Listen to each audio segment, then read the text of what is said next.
Hey there! Did you know Kroger always gives you savings and rewards on top of our lower-than-low prices?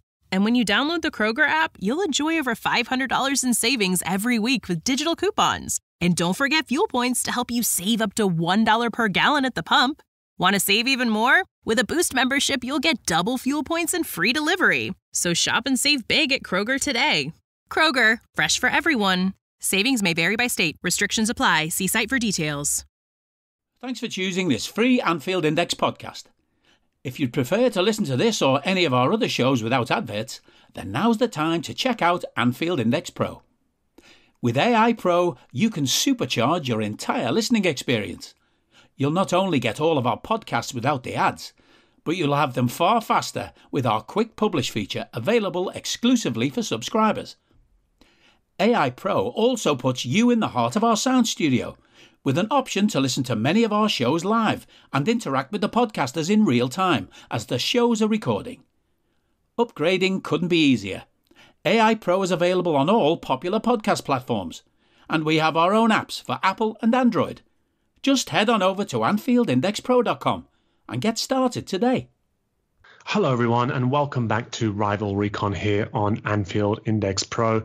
I'm Harry Sethi, and once again, we're here talking about the league leaders, Liverpool Football Club. Of course, last night's dramatic finish, Sheffield United at home, should have been a simple enough game. It ended up requiring an Alexis MacAllister thunder bastard Stevie Gerrard would have been proud of, and a Cody Gakpo goal late on as well to see the Reds emerge 3-1 winners against the bottom of the league side, Sheffield United. And they can now turn their attention, and we can turn our attention to the next fixture, the next obstacle in their way in their pursuit of this Premier League title. Of course, that is Manchester United away, with revenge on their mind as they travel to Old Trafford, given what happened in the FA Cup. But I'm sure business-first mentality from Klopp's side as well. Just a reminder for all those who are listening that, of course, with this pod going over 30 minutes, it will cut off after 30 minutes for those of you who are listening for free. But if you would like to listen to the entire podcast, and of course, I'd highly recommend that you do, especially if you've been with us on this journey over the past few years and you're here with us on the run-in as well. To do so, you can go to AnfieldIndex.com to subscribe to the Pro for $4.99 per month. That's the cost of probably one of those little fancy flat whites that you're trying to sort of cut down on. So again, incredible value given the number of podcasts and number of great discussions that we have on the chat. Loads and loads of great content for you to get stuck into. So I would definitely encourage you to go off and do that, especially if you want to listen on beyond the 30-minute mark. And anyway, onto the pod itself, and joining me this week to discuss Manchester United, the dysfunctional Manchester United, split personality Manchester United, I am joined by football tactics writer for the Busy Babe and SBNation, Pauly Kwestel. Welcome back, Pauly. Good to speak with you again. Yeah, happy to be back. Been a hot second. Has been a while. Yeah, I feel like the themes of the conversation we're going to have aren't like that much different to when we last spoke, in terms of like probably going to be focusing around the word dysfunction a lot, and I mean there's probably other words in terms of just like multiple personalities that this team seems to have at the moment. But yeah, I think it's impossible not to begin. I mean, I was going to ask you for sort of your thoughts on where United find themselves at this stage in the season, but I think we have to bookend it and start it with, fresh off of that result last night, a game against Chelsea away from home, 2-0 down, bring it back to 2-2, take the lead to make it 3-2, 3-2, I think, in the 99th minute, and then of course that concession of two really late goals. I think it's fair to say pretty farcical situations, and yeah, we find ourselves again having to talk about players coping under pressure, game management, things like that, tactical setups. So before we get into all that, I just wanted to ask you, I mean, where is your head at this stage of the season as a United fan, as someone who's watching this team and trying to find coherence where very often there's a lack of it? Luckily, my head is on my shoulders. Yeah. I've I think it's been easier that I've long accepted where United are. I saw early on, okay, this is just the team we are, and there's going to be wins, and then it's not even going to be one step forward, two steps back. It's going to be one step forward, one step back, one step forward, two steps back, some sort of combination of that, then two steps forward. But there's always going to be something pulling you back. We are lucky to be in sixth place. If you look at all the other numbers and the performances of this team, we really have more points than we should. We've had a lot of escapes in matches that we have not been good in. So even though it's likely that the top five are going to make the Champions League for next year, the Champions League has seemed off of it since February. I think right now we are closer to 12th place in the table than fifth, and we're in sixth place. So it's sort of, at the same time, we are too good to fall out of Europe. And I think that the teams below us are just also not going to be consistent enough to overtake us. So we're staring down the barrel of a season in the Europa League next year.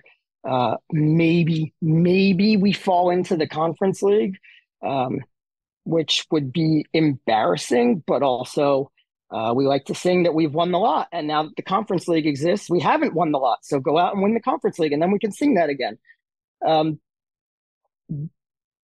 So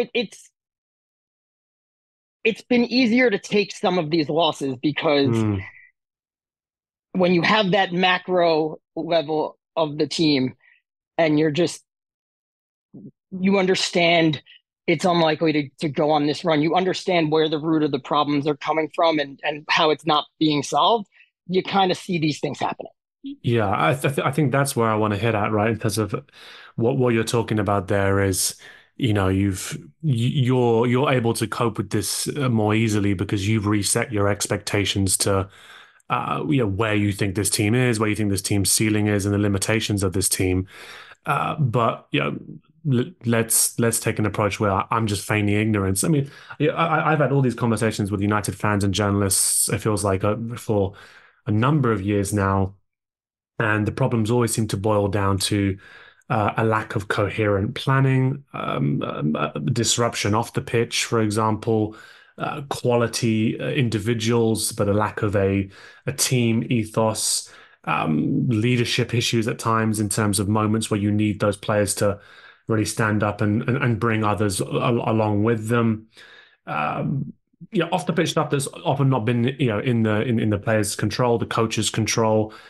Some of which has reached a resolution of sorts this season with the Ineos takeover of some sort, and we'll talk about that for sure. But I wanted to get your view there on the point you were making there about your expectations of this team and the root causes for why they can't get a hold of themselves, and as you said, one step forward, sometimes 3 or 4 steps back, 2 steps forward, and then fall over, and then get it. It's like this is the pattern that you've become accustomed to. Lots of United fans have, I think, just become resigned to it as well.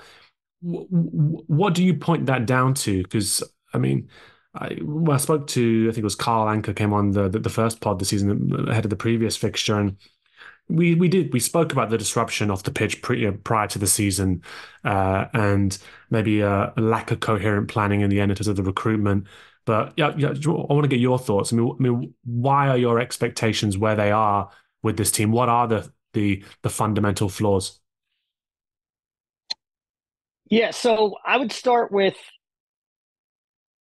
he said a lot and all of it, but so I'll start with why my expectations are where they are. Is I didn't think they were that good last year. I thought we got a little lucky and we overachieved a bit. I didn't think the structure was that great. I thought Casemiro coming in and playing at the level that he played at masked a lot of the problems Right. that the team had. They still conceded a lot of chances. There were a lot of matches where they were a bit lucky to get away with a 1-0, 2-0 when the teams were very poor finishing, had very poor finishing against United last season. And I didn't think they really got better over the summer. Their team skewed a bit older. We signed Casemiro at the age of 30, so maybe you didn't anticipate the downfall that he's had this season to be as rash, but you anticipated that every season from Casemiro would be worse than the previous one. And Christian Eriksen, an older player who was already someone that was tiring at about the 60th minute, not going to be as good this season. Marcus Rashford last year had a career high in goals.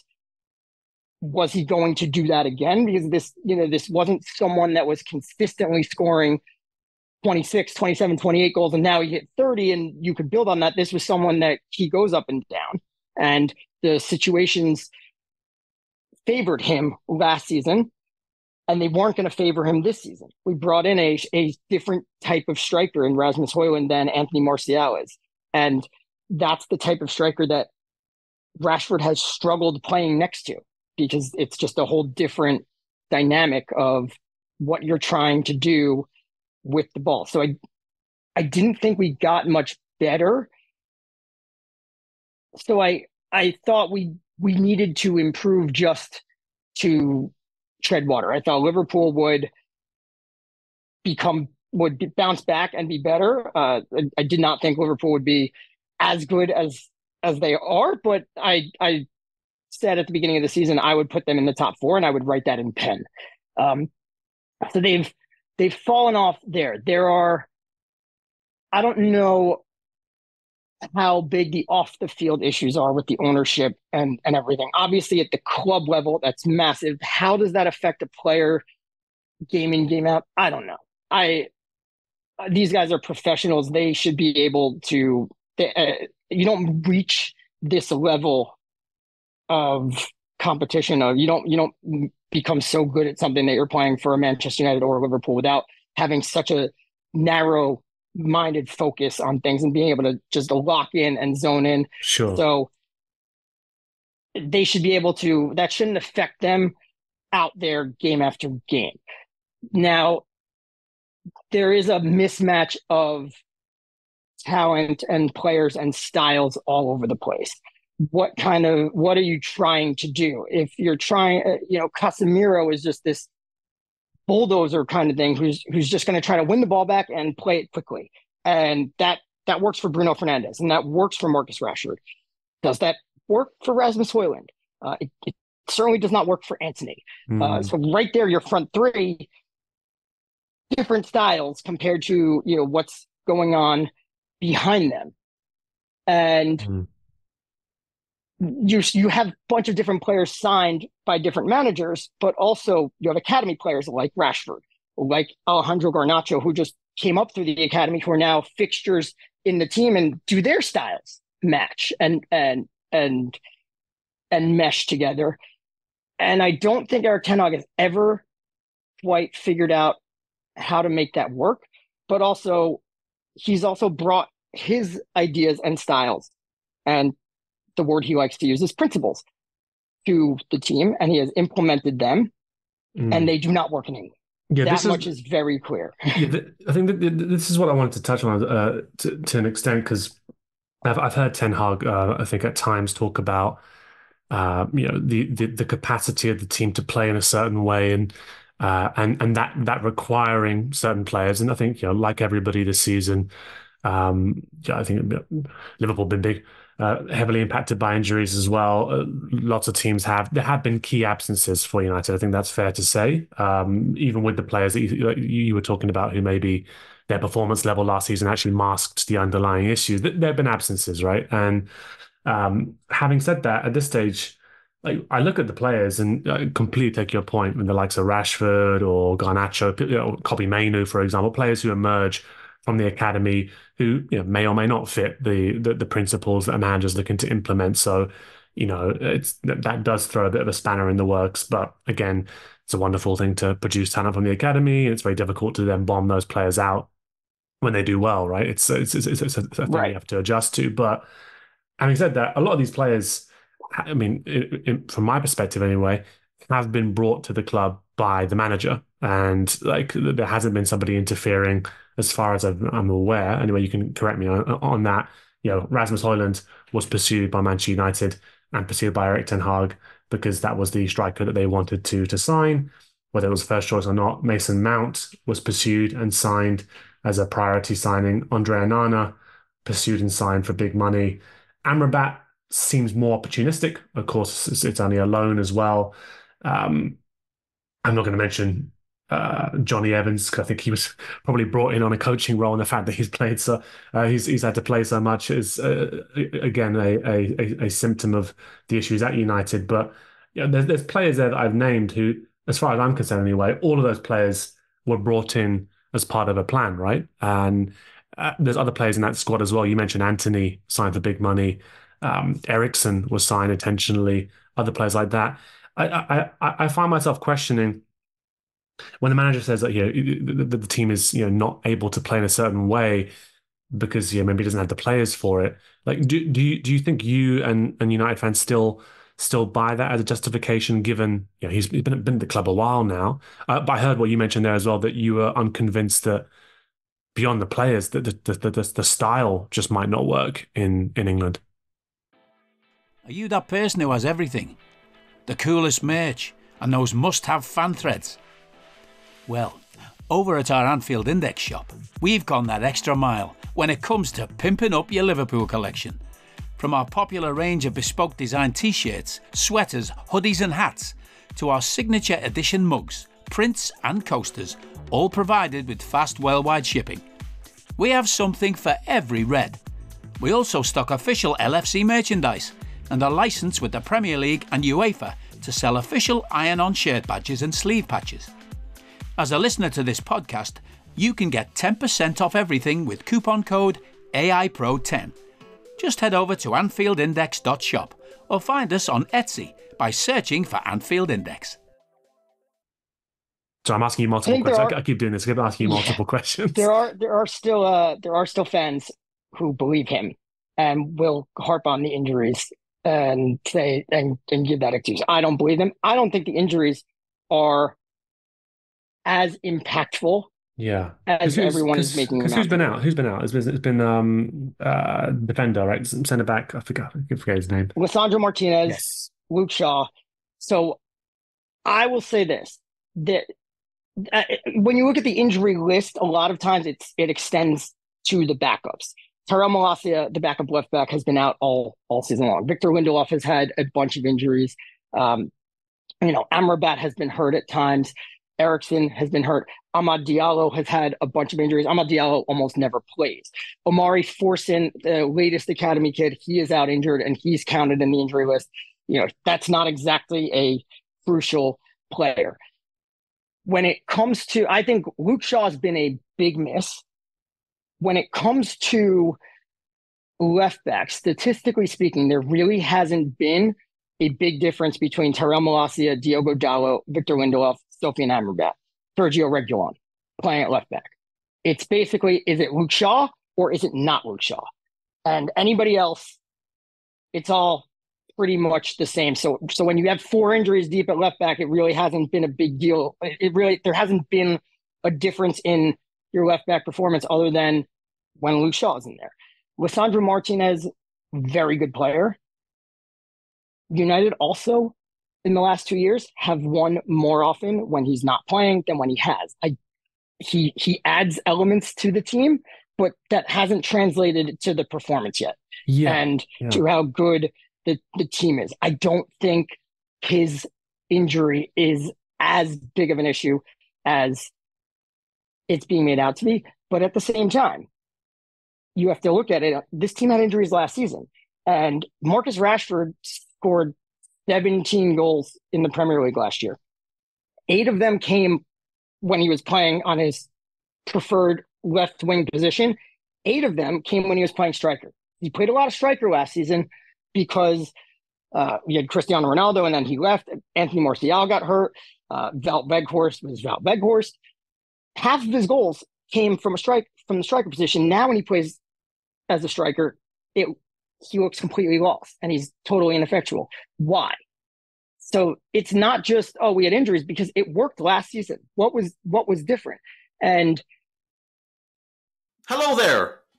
Have you ever found yourself getting ready to watch the Liverpool match? You've got your mates round, you've got your drinks, you've got your snacks, you're all set to go. It's going to be a good day. And then you find out, oh, the game's not actually being broadcast in your region. There's the heartbreak, there's rage, there's despair, there's fury. You're upset. You're looking for a solution. Well, we've teamed up with NordVPN to bring you a game-changing solution. That's right. With NordVPN, you can switch your virtual location to a country where the game's on live. It's like having a global ticket to sports, TV shows, and movies from all around the world. And here's the best part. If you go to nordvpn.com/Anfield Index, you'll score the best discount on your NordVPN plan. Plus, our link gives you 4 extra months free on the 2-year plan. And that's what we call a winning streak. And if you're sitting there and you're thinking, what if it's not for me? What if I don't like it? What if I'm not getting the use of it? Don't worry about it. There's a 30-day money-back guarantee, so it's totally risk-free. I've been using NordVPN to catch all the Liverpool matches and TV shows that I'd normally miss out on. It's totally transformed both my weekends and my TV watching. And not only that, not only does it give me access to stuff from all around the world with the click of a button, it keeps all my data safe. It means that the miscreants, the ne'er-do-wells, what my grandmother would have called scallywags, who lurk on the internet to try and steal your information, can't get to your information. NordVPN keeps it safe for you. So don't let geo-restrictions bench you this season. Visit nordvpn.com/Anfield Index and make sure that you're in the game, no matter when or where it's being played. Remember, it's not just sports, it's your all-access pass to binge-worthy TV shows and blockbuster movies from all around the globe. NordVPN literally unlocks the world for you and keeps you safe from the world. So don't miss out. Head over to nordvpn.com/Anfield Index and let the fun and games begin. There's things like that. Like Casemiro has missed a lot of time this year. So that's been a big injury. But when Casemiro's been playing, he's been awful. And United have lost almost as often as they've won when he's been playing. So is that injury a big deal? And is it that, or is it just completely the style of play just isn't working? If you look at the list of injuries that we've had, they skew towards the defenders, and the defensive midfielders have picked up the most injuries. So you have to kind of ask why. And if you go and look at how we play, you look and you see, well, very often we just leave the defenders exposed, and they're constantly on their heels. They're constantly backing up.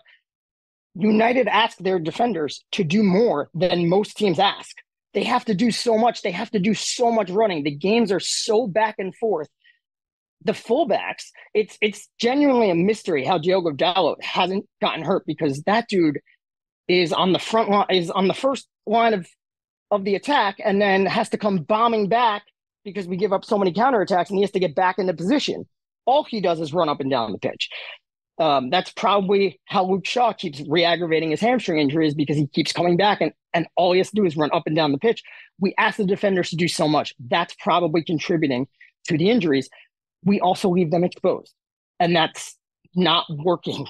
And that's why if you say, I don't believe in, you can't play the style of play because we lack the players, because it just doesn't look like there's a style. And if you wanted to make that argument, you can implement the style. You can say, this is what we're going to do. This is how we're going to play. And if you do that and one player is not good enough, it will show. Yeah. You'll be able to watch the video back and say, notice how every time the ball comes here to this player, the attack dies because he is not good enough to do what is required of him to do. Yeah, whereas you're That saying doesn't happen. You're saying that there is no discernible style, and so you're grasping for patterns and trying to see, okay, this is the plan here, this is what's happening, but then the plan changes, it shifts. Often, I mean, from my perspective, the plan seems to shift based upon how different players come in and out of the 11 and then have different levels of influence on the team. I mean, there was a period where, Harry Maguire went from being completely bombed out to being, I suppose, one of the best performers for a couple of weeks and was then in the team. And then you're left with a player who, has obvious shortcomings if you want to play a certain way.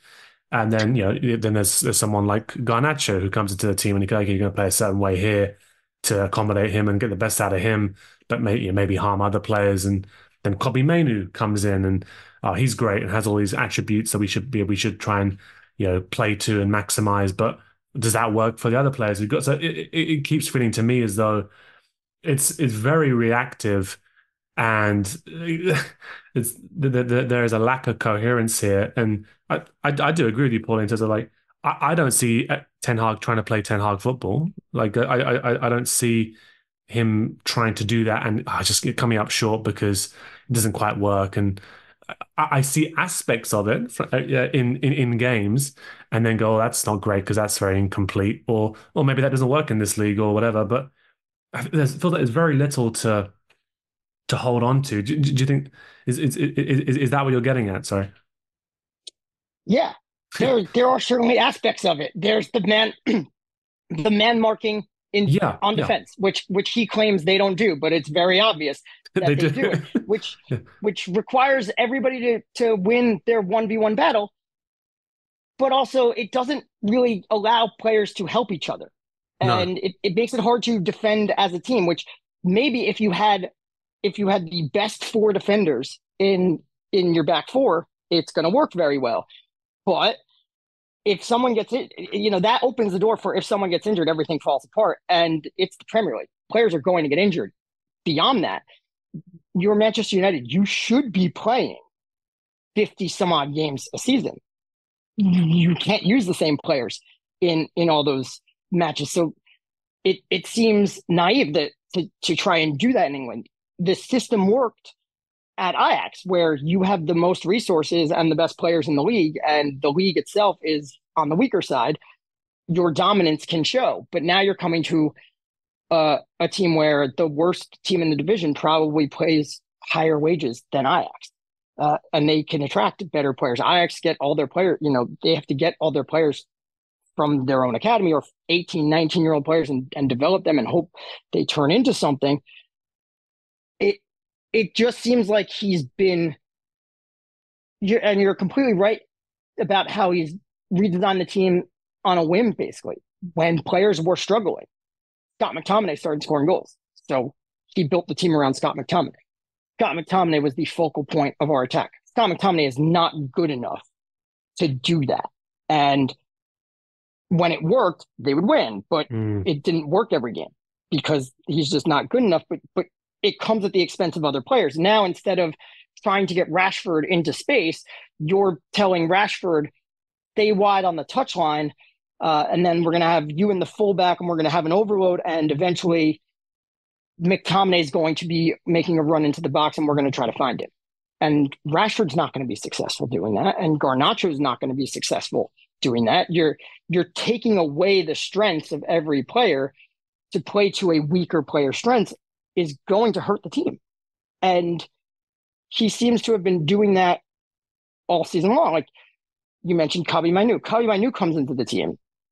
Sensational player on his debut against Everton. He was sensational against Liverpool. He is probably the best midfield prospect United have developed in a long time. He is the first United midfielder who can receive the ball under pressure. He's comfortable doing that, and he doesn't just pass it away. He'll hold it. He'll turn up the field. It's such a valuable asset. And then Casemiro comes back into the team, and we say, all right, Kobbie, you're going to play further up the pitch Casemiro is going to do this, which Casemiro is not good at. But I can't take Manu out because he's been our best player and the fans want to see him. So we need to play, but you're just playing him in a position where he's not effective. Hello, I'm here to annoy you. I'm here to annoy you into listening to more of me and more of others on EPL Index. We don't just have the Anfield Index stuff. We've got EPL Index as well, which covers the entirety of the Premier League. And we have 3 podcasts and a whole bunch of really good writing on EPLindex.com. The podcasts are my own two-footed podcast, which is every day at 4 p.m., Monday through Friday, covering the whole league. We have A Tad Predictable, hosted by Tadiwa. You know Tadiwa, he does Anfield Index. He presents A Tad Predictable before every Premier League match week. And then Kevin De Vries and his crew on the EPL Roundtable, they're every week after the Premier League match week. So make sure you listen to everything we're doing on EPL Index and follow us there on Twitter at EPL Index. Thank you. Bye-bye. And that takes away from the team. And it's just, why are you doing this? And it goes all the way back to the first signing that they made this summer, Mason Mount. What was the plan for Mason Mount? If you went on Twitter over the summer, there were plenty of accounts that were saying this is such a great signing and breaking down, here's what Mason Mount does, here's why he would be the perfect fit for Erik Ten Hag. And then within 2 games, it was very clear that Erik Ten Hag had no idea how he wanted to use Mason Mount. Yeah, and I mean, from my reading, that was a large part of the reason why Amrabat ended up being signed, right? And it seemed to me that there was a quick recognition of, well, either he didn't know what to do with the player, or that the player wasn't actually going to do the things that they thought he was going to do, which seems strange, right? In this world of data in football, where you can get a pretty good idea of who a player is and what they can contribute to the team. Yes, there might be, intangibles. Yes, there might be a physical decline that you can't necessarily predict, but people knew what Mason Mount gives you and what United needed, and it just seemed strange to me. And I thought, last night, of course, he's the pantomime villain, right? His name's being chanted when Chelsea are 2-0 up, and then he gets the chance to come on 3-2 up and you sort of rub it in their faces. And he looked like the only player that was trying to kill off the game. He looked like the only player that was like, hey guys, we're up by a goal. We don't have to bomb forward. Let's just calm down and let's keep the ball. And then he'd pass it to somebody who'd immediately just play a long ball forward and give the ball away. Yeah, and this is what I was going to move on to, actually, in terms of, I think I saw a quote earlier in I think it was in March, where Ten Hag was saying we have to keep the ball longer. We don't want to get involved in tennis matches or something like that. In terms of sort of the back and forth nature, basketball games almost, I guess, how these games have been. United, I think under Solskjaer, to give him some credit, he landed on a coherent style of counter-attacking football that had its limitations, but you had its strengths, and there was a bit of clarity to it as well. And despite it not being the most inspired thing in the world, eventually ends up getting ruined by probably the arrival of Ronaldo, along with many other things. But United are good at counter-attacking. They've got quick players who are good in transition. Liverpool saw that in the FA Cup tie. If you keep giving them these opportunities, they can string these moves together, and it can be effective on the counter. But to your point there, right? They've got themselves into positions in games where surely there are people on that pitch who are experienced enough, have won enough things to understand, okay, in this situation, I'm going to drag some of my teammates with me and say, guys, we don't have to throw everybody forward here. Fine, we've conceded late on. It's we just accept that. We're not leaving this game with nothing. You mentioned Kobbie Mainoo there, and some of the traits he has sound similar to when I've spoken to Chelsea fans or Chelsea journalists this season about Cole Palmer, and then going, oh yeah, the guy who receives the ball, looks up, sees what his options are, and then maybe decides not to do that pass immediately. That's risky because it's not the best thing to do. He's obviously been schooled in that through his education at City. But I think I saw, since that quote from Ten Hag, United have gone to Brentford, they've gone to Chelsea. In both games, they've been leading in the 96th minute. They've not won either of those games. And these stats that are appearing about the number of shots that United are conceding, 59 shots in those two games, they're 15 odd of them on target. Just this lack of control. I mean, what do you point that down to? I mean, you mentioned there, individual players, Mount coming on and having the sense of let's try and control it. If the manager's coming out and saying this stuff, is it just a failure to be able to translate that to the players, or is there this a sense of panic amongst the group that seems to be there? Yeah, I don't think that Ten Hag is being truthful in his comments, Okay. and that's fine. No manager is. So No, every they time a all lie. manager They all speaks lie. Yeah. publicly, you got to take it with a grain of salt. He wants this back and forth, and this back and forth is not different to last season. If you look at where United and their opponents are touching the ball in matches, last season was the least amount of times in the middle third of the pitch for both teams in the last 7 years. So it was on one end of the pitch or the other, back and forth. This season, it's even less in the middle. It's more back and forth. But last season, they would have a tendency they would have a 1-goal lead 70 minutes in. You would think now is the time for, let's settle down, let's kill off the game. He would take Christian Eriksen off, who's one of his more balanced, composed players on the ball, and he'd bring on Fred. And Fred thrives on chaos, and Fred brings the chaos. And a lot of times United would tack on a second or a third goal. It worked, but that was clearly what he was going for. He wants this back and forth. It is what's allowing the team to win their games. Yes, we can concede a bunch of chances, but if we create chances just the same way, we've got Rasmus Højlund and Garnacho and Rashford, and Luton Town does not have that. And Luton Town will create chances. They're not going to score them. And Everton are going to come to Old Trafford. They'll create some chances. You could expect them to miss them. I expect our players to be able to outscore them. And for the most part, he's gotten away with that. It's worked. But every so often, a team like Bournemouth comes in, scores an early goal. They get that early chance and they finish it. And now they're able to sit back and drop deep and really frustrate United because they can't do this back and forth thing. But yesterday, I tweeted 60 seconds into the match against Chelsea, both teams had already gotten the ball into the opponent's box.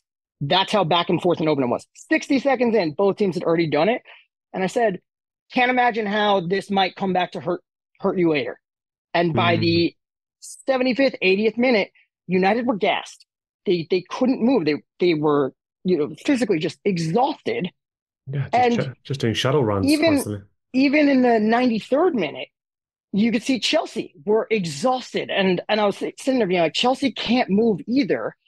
But there's still a lot of time left in this match. I don't trust United to hold on here. Every time you're running up and back, up and down, it just tires you out more.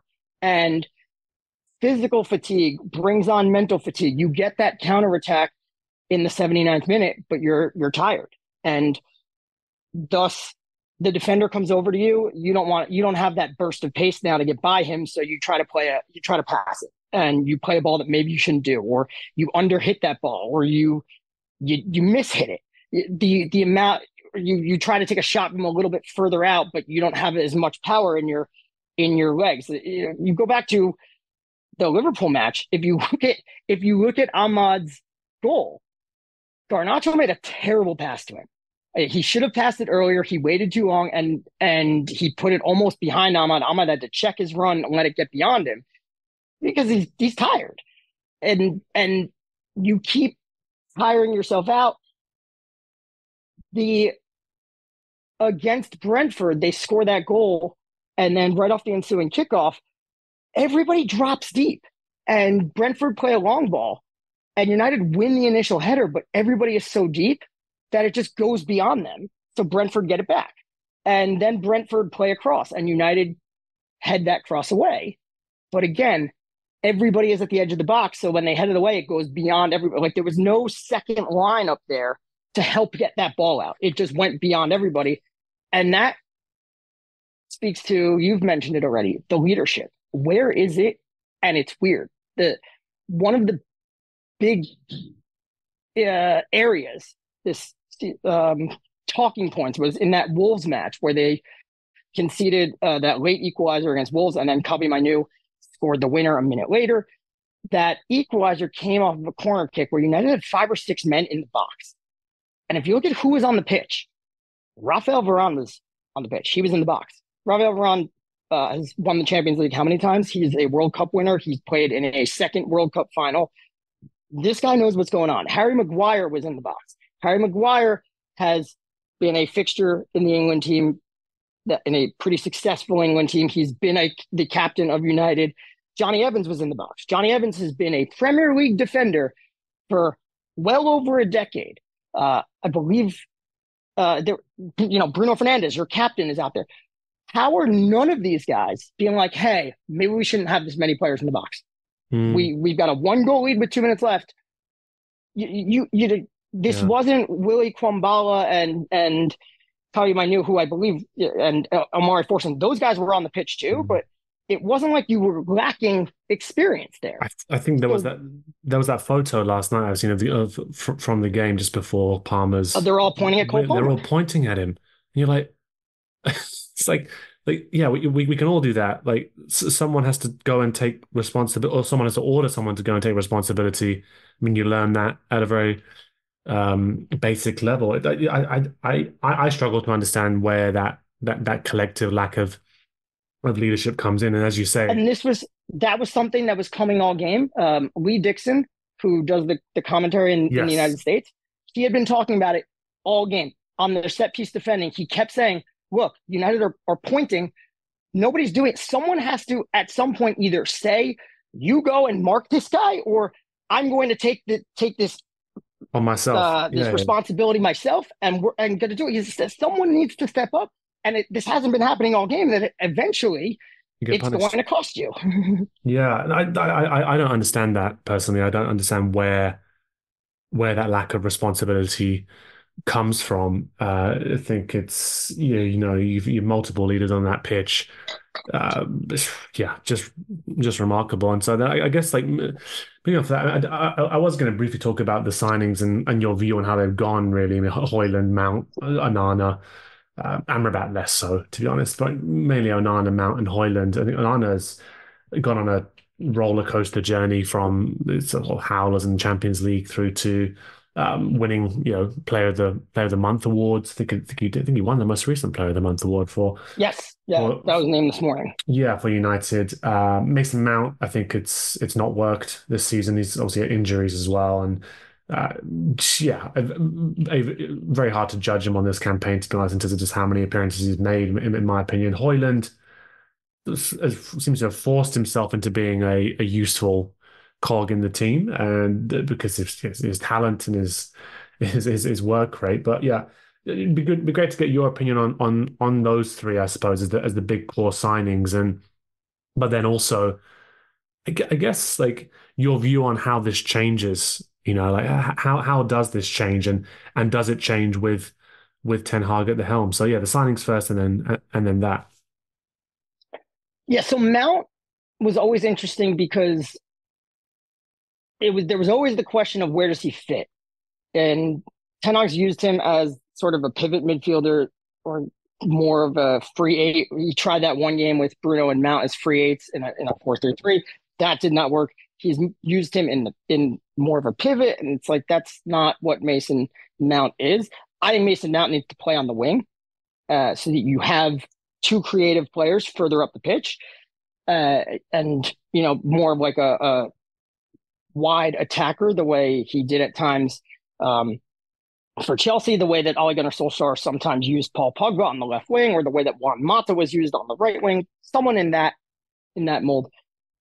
But the thing about Mount was Chelsea needed to sell him, and we knew that. And I was just I wouldn't spend more than £40 million on him. That's the number. That's probably what he's worth.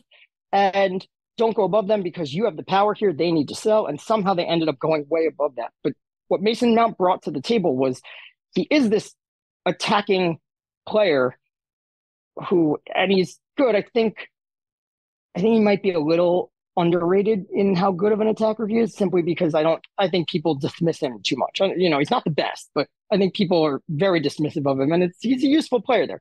But his strengths have been off the ball and his work rate and all this stuff. He's more of like a defensive attacking midfielder. And I was like, that's something that you can develop in your academy. Andreas Pereira filled that role. Jesse Lingard filled that role. Mason Mount was filling that role for Chelsea and for England. You really shouldn't be paying $55 million for that player. You should be developing them from within. So, hey guys, it's Eddie Gibbs from Anfield Index here. I hope you're enjoying this podcast, and I'm sorry to call time on the show before it ends. In the current climate, it's tougher than ever before to offer podcasts for free. At Anfield Index, we produce over 75 free shows every month, which I'm confident is unparalleled in the LFC sphere. Whilst we'd love to offer everything for free, the production costs now make this impossible. That said, we don't want to follow the model of other channels and lock all of our content behind a paywall. So what we've decided to do is to continue offering every show for free, but cut that offering to 30 minutes on our longer shows. So to get all of our shows in full and enjoy the best of everything we have to offer, we really hope you'll consider supporting the channel and signing up at AnfieldIndexPro.com. For about the price of 1 cup of coffee, you'll get every podcast in full with 0 ads.